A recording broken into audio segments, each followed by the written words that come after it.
Many are predicting that the worst is yet to come, which is unfortunate, said one person here.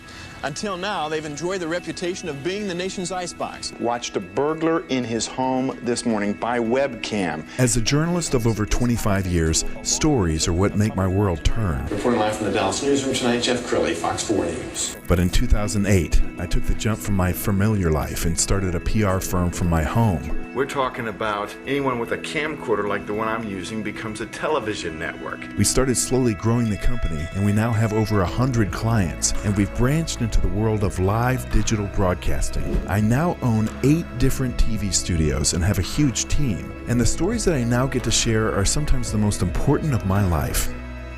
Life has a funny way of coming around full circle. This is the Jeff Crilley Show. Welcome to my show. On this show, we're going to be talking about overcoming obstacles, overcoming setbacks, and a guy who knows a little something about that, my good friend Scott Schilling. How are you doing, sir? Doing great, Jeff. So we're in fist bump. That's right, fist bump, social distancing. Well, I love it. You wrote the book before the pandemic, but you couldn't have chosen a better name. That Sucks, What Now? Okay, tell us about the title. Well, it really interesting. It actually started after a near-death experience, and I was researching living through something that most people don't.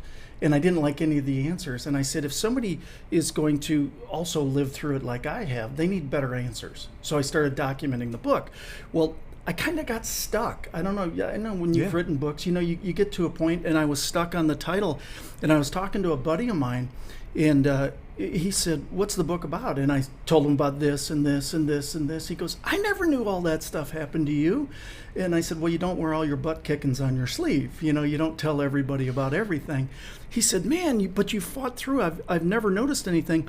What did you say to yourself after each of those incidents? And without thinking, I went, that sucks. What now? Wow. And I don't see that as a negative at all. I see it as a very positive. That sucks. I wish it wouldn't have happened this way. What now? No time for a pity party. Let's get after it. How do we fix it? Well, I remember talking to you before about your near-death experience. What was that like? I mean, did you see the light? Is it like the movies where you feel like you're... I had a full-blown cerebellar stroke. And if you understand the cerebellum at all, it controls speech, memory, fine motor skills, walking, talking, vertigo. By the grace of God, I got nothing. It went to the emergency room. They released me after 5 hours with a major migraine. The pain got so intense, I cried out, God, help.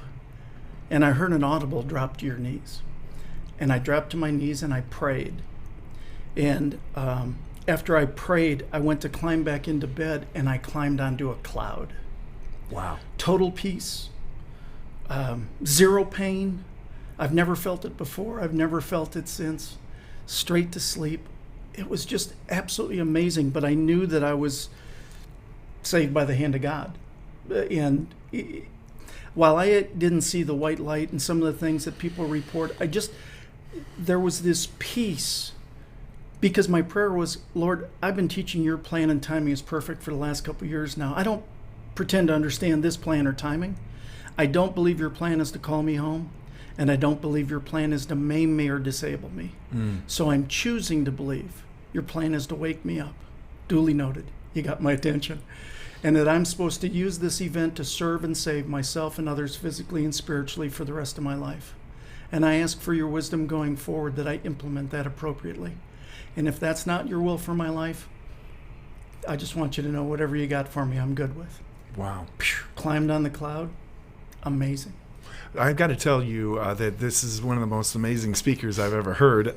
You've been on stages all over the globe. How many millions of dollars in sales have you made? 25 to $30 million in sales, probably 2,500 live events or more, speaking to 1 million people live. Wow. And so you had to pivot once again because all of the events got canceled. So your calendar all of a sudden freed up. So how did that sucks? What now?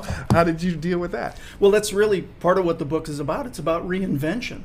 everybody's going to come to that point that we're going to have to reinvent at some time, right? We're going to have to change.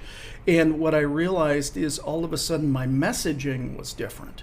I felt called to share a different message. It didn't mean that my skill set prior was all of a sudden gone, but I felt like I was saved for a different purpose. And so you start talking to different people, you start sharing the message differently, and you start to realize I started doing more writing and more blogging and more things like that. And when people would say, well, we want you to sell something for us, I felt like I was selling something, except it was for a bigger account, the big fella, and it was Kingdom. Wow. Well, this is probably a little uncomfortable for you because you're usually the guy asking the questions. He's got a very popular TV series called Talking with Giants. You've done that for a number of years. Tell us about the series. Well, the benefit of doing 2,500 live events is I've had the opportunity to share the stage with virtually every name you know. You may not know my name. That's okay. I had a different task during it all.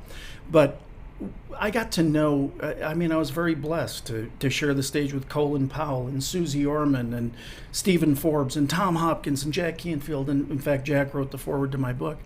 And so I had access. Bob Bodine that you just saw on the clip. Yes. Bob Bodine is an amazing guy that nobody knows. The Power of Who, right? The Power of Who, right? And everything that he's done. And so it just... The only thing that I've wanted to do with the talents and capabilities I've been granted is help other people grow in hope, in inspiration, and lift them up however. And if I have access to cool friends like you, that I can, in fact, now get in front of my friends or my audience, I feel an obligation, an invitation to do that. When talking to all those giants, is there a commonality? Is there a theme that goes across people who are successful? Absolutely. They all have a bent on generosity and on giving. My first book, Talking with Giants, actually kind of followed that theory that generosity builds prosperity. You don't prosper and give. You give and prosper. You don't give to prosper, but it's the natural byproduct. What you'll find is every high achiever has a desire to give back. They're grateful. They're appreciative. They want to thank others that gave them the hand up, not the hand out. All right, what's next for you, Scott Schilling? Boy, I wish I knew that. I keep on asking the boss every morning, and I say, your plan and timing is perfect. I really appreciate if you release the next month's plan for me. And he says, yeah, no. He just doesn't do that, right? So basically, in what's happened over the last little bit, I've become the chief visionary officer for a new online startup called Be Connected, BEEKONNECTED, BeConnected.com. Google it. Google it. BeConnected.com. But what we are, you're going to love this, dating software for the business world. Love it. How do you put, in fact, the proper people with the proper customers? How do you find your ideal customer at a touch of a button? We started putting this together way before the pandemic, but it's amazing the solutions that we've been able to take to the marketplace already, people are just like, oh, how did you know this was happening? We didn't. It's a God thing. Wow. Okay, that's your camera right there. I want you to look into that camera and talk to the audience. If there's someone watching this right now, they're discouraged, they lost their job, they have to pivot, give them some words of encouragement. Well, the reality is we all go through things throughout our lives.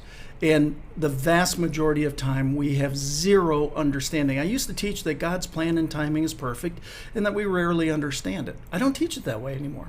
I'm going to encourage you that God's plan and timing is perfect and you can never understand it. So therefore, stop trying.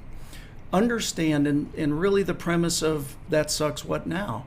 Is that all things work together for your good. It doesn't say all things are good, and it doesn't say all things will be easy. But what you sometimes have to do is go through the challenges to maybe test your mettle, to maybe find out who's really with you and who's not quite as much with you. The fact is, you're here for a reason. You wouldn't be here if there wasn't a really good reason. While that reason may have not been uncovered at this point, it will be shortly.